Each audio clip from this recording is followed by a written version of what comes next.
সেদিনকে হঠাৎই Instagram scroll করতে গিয়ে এই ভিডিওটা চোখে আসে। আর চোখে আসার সঙ্গে সঙ্গেই আমার মনে হলো যে এটা বানানো যেতে পারে। সামনেই আমার বন্ধুর জন্মদিন। তো তাকে গিফট করবার জন্য এরকম একটা গিফট কার্ড খুবই ভালো হবে। তো প্রথমেই আমি এটা ভালো করে কেকটাকে এঁকে নিয়েছি।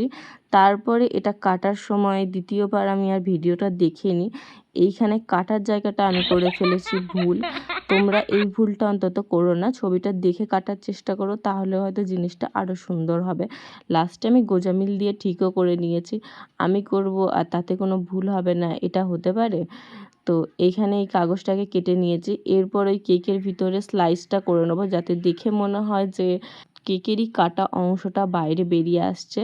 তো ওই কাটা অংশটা করতে গিয়ে হঠাৎই মনে হলো এই সব কাজে মাপ খুব ইম্পর্টেন্ট। মাপ ঠিকঠাক না রাখলে জিনিসটা দেখতে খুব একটা ভালো হবে না।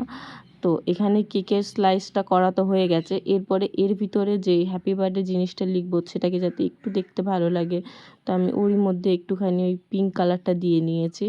ভিডিওটা অনেক বড় হয়ে গেছে, পরের পার্টটা নেক্সট ভিডিওতে দেবো।